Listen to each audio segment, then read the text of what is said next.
Hi folks, it's me, Chet, CAC Home Auto Projects again. Um, haven't had a whole lot of time this week to do much. I'm only getting a few minutes here and there to come out here and pop a few things and try to get done. It's a busy time of year right now. Um, do have some things I wanted to touch on and go over real quick though. Let me see what we got here. Alright, you can see I got tools on top of the car. I don't usually like that, but um,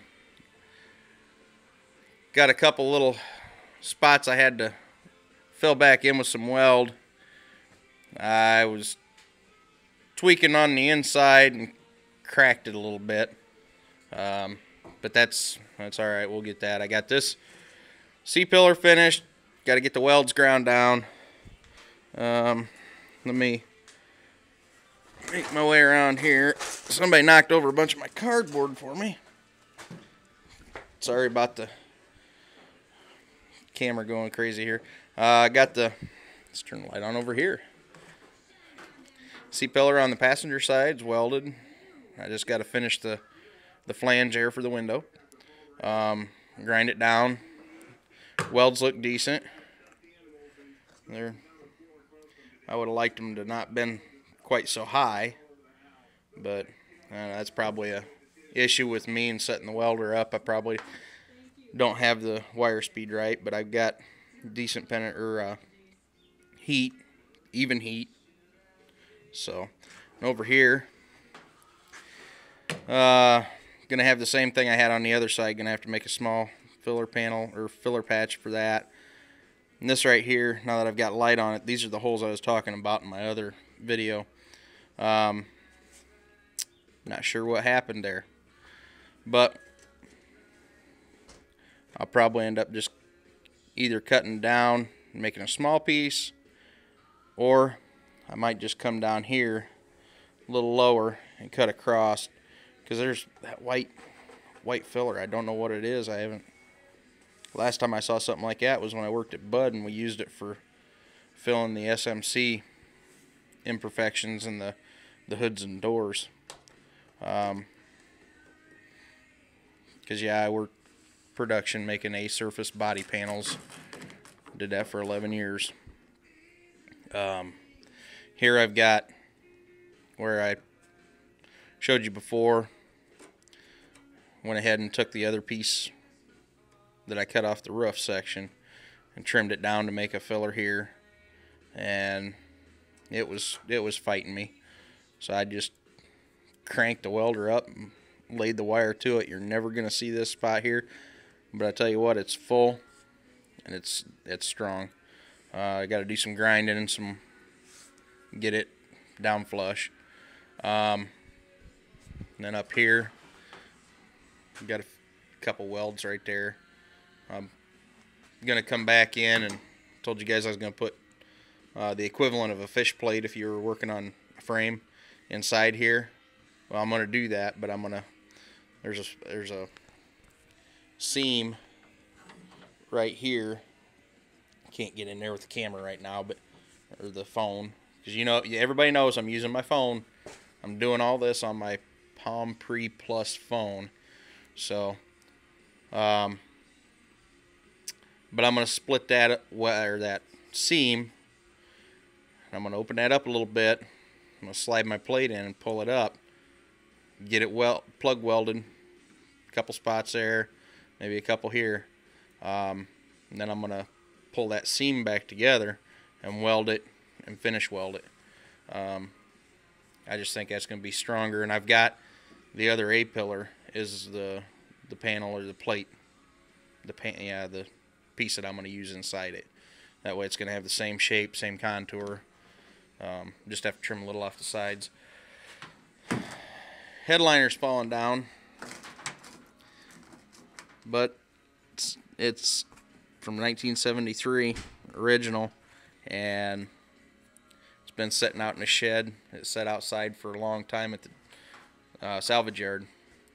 Let me know what you guys think about doing this, because if I make this small panel, a small patch, there's a good chance I'm going to get a lot of heat saturated right there in that area, and I don't want to do that. I'm really actually thinking it'd be better to come down farther. I'm not concerned about doing that because it's all original 1973 sheet metal off the same, basically the same piece. Okay, so for everybody jumping up and down saying I'm not using original metal, hey, the quarter panels aren't original. The hood's not original. The the engine's sure not original. I just want it to look good and be an enjoyable car. I'm going to make my way back around to the other side here real quick. See, I got the welder just thrown on top of the trunk lid here because my cables aren't long enough to reach through, and I don't have enough room on the other side for my welding cart. There was a good point brought up about my tank. I usually have it chained to this post. You can see my chain down there. It should be secured when it's sitting here like this, but this hose, this little nylon hose, somehow got a hole in it that goes from my welder to the regulator, and I had to cut about 4 foot out of it, so I got to move that. But I've been out here using it a little bit today, so as soon as I'm done using it, I'll go ahead and pop the regulator off, lay it off to the side, put the cap back on it so nothing gets in, and I'll put the protective cap back over the valve and get it back over here to the support post. Got to touch real quick on when I did this the other day. I was talking about the fiberglass filler. I wasn't real sure on that, but Jeff from James Freddy's out there in Tucson at Photo Finish Restoration, Jeff's proving to be a pretty good friend. He's giving me a lot of information and filling me in on some things that I thought I knew from way back when, and man, I tell you what, I didn't know, but he's sending me emails and filling me in here and there, and I do appreciate that. And tell you what, you guys can learn a lot from him, I'm sure, same as I can, same as I am. But he told me the reason for that is any pinholes. Okay, you take the fiberglass, you put it in there because fiberglass is waterproof. It's a lot less porous. It's gonna fill those pinholes better. Okay. I thought, oh come on, solid weld right there. I got on the inside and I have my magnetic light right here, and I found pinholes. So I gotta say, I gotta say thank you, Jeffrey. Thanks, Jeff, for all the information you've given me and helping me out here with this. I'm going to go ahead and use the fiberglass to fill that because there's pinholes. So we're going to fiberglass it, and then we'll put a skim coat just to smooth things out.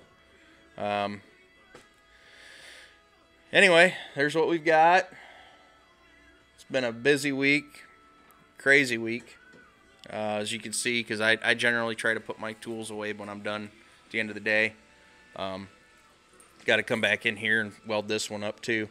But I'm thinking by the end of this week, I'm going to have a roof on the car, get it sanded, and go from there. Thanks, guys, for all the input, questions, comments, the show of support, basically. Hey, we're all friends, right? Helping each other out, showing support, giving advice.